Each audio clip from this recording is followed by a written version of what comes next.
Welcome back to Relationships at Work, the leadership mindset guide for creating a workplace we love.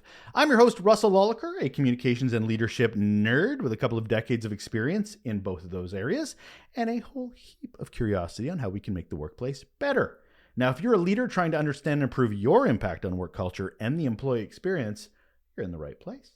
Welcome to our weekly mini episode. Just a quick, valuable bit of insight to help shift our mindsets and improve our relationships at work in just under about 10 minutes.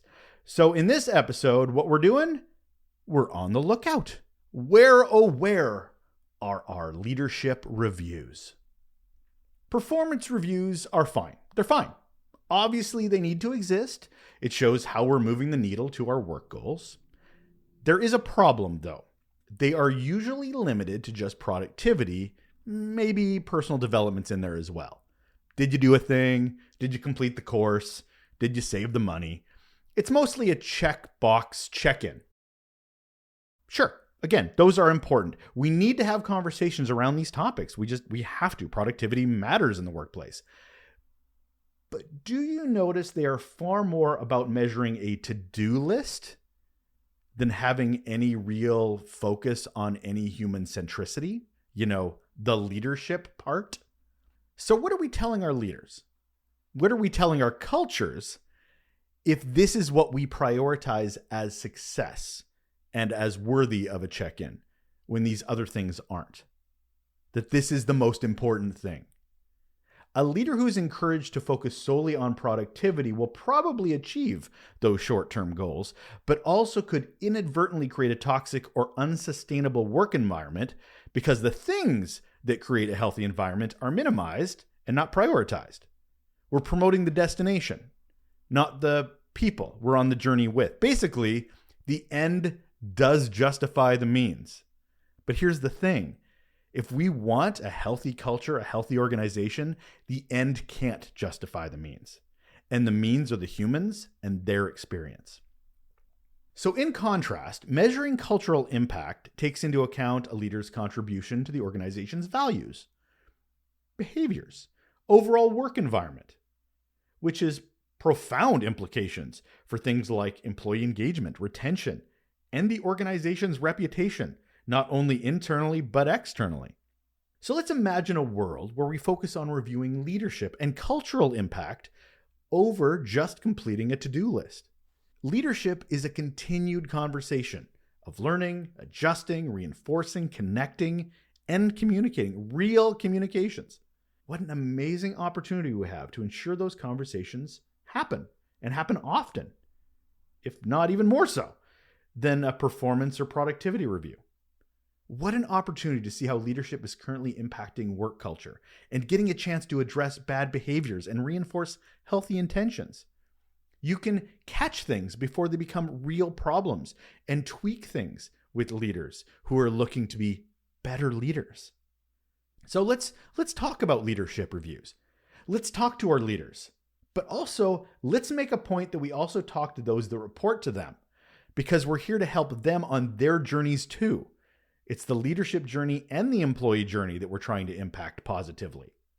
So I've put together a few examples of questions that we may ask. The first two groupings are for us as leaders to answer.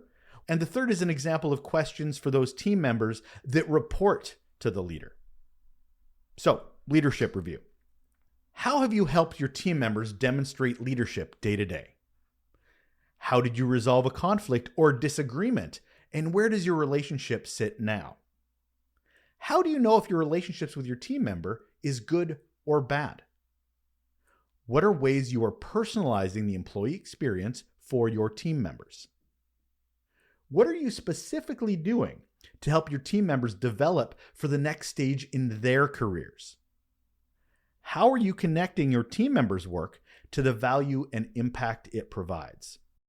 Now here's an added part, a cultural impact review. Could be asked right after the other. How do you demonstrate the corporate values with your team? Give examples. How are you working with your team to connect and collaborate with other business areas proactively? How is that going?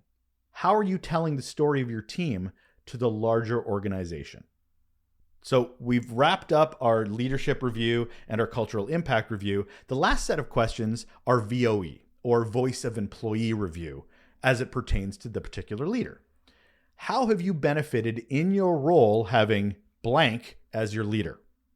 How has blank encouraged and supported your professional development and employee journey? Do you feel you are safe to provide constructive feedback to your leader? Why or why not? Give examples. And lastly, would you recommend blank as a leader for other teams? Why or why not? Leaders with a positive cultural impact tend to foster a workplace where employees feel valued, included, motivated. They inspire and empower their teams, creating a sense of purpose and belonging that goes beyond productivity metrics. But we only focus on the productivity metrics. But if we focus on the human ones, we all know what this leads to. Higher job satisfaction, lower turnover rates, increased loyalty among employees, the good stuff. A leader's cultural impact can also enhance collaboration and innovation because employees in inclusive and supportive cultures are far more likely to share ideas and work together effectively because there's nothing they fear. They're open and transparent and feel safe. So why aren't we checking in on things like this? Remember, a leader's cultural impact can endure long after they've left the role, good and bad. We're talking legacy here. This is their legacy in terms of shaping the organization's values and culture and can continue to influence how the company operates, even with changing leadership. On the flip side, a focus solely on productivity might lead to short-lived gains, but that could be difficult to sustain if the work environment isn't also focused on long-term success. This is far more a focus on tactics than goals and visions. So what are we really talking about when we talk about leadership? Someone who positively influences their team in the organization? Or is it someone who does a thing regardless of its impacts? No matter what our answer is, we need to look at what we are reviewing and measuring to get to the truth. And the truth is what will have the biggest impact. And hopefully, it's a good one. That'll do it for another mini episode of Relationships at Work, the Leadership Mindset Guide to Creating a Workplace We Love. I'm your host, Russel Lolacher, always appreciative and grateful for you spending your time with me, especially these little bite-sized episodes that hopefully will shift a mindset and make you have a light bulb moment, maybe help with some of those blind spots, maybe make you think a little bit differently. Anyway, I really appreciate your time. If you have a moment, what I really would appreciate is if you go to your Spotify or Apple app and scroll down to ratings and reviews and leave a really great one. If this show has been valuable to you, if it's been helpful, please take that time and show a little bit of love my way. It really helps the show grow and get found, which is how these podcasting things work. Thanks for your time. Take care.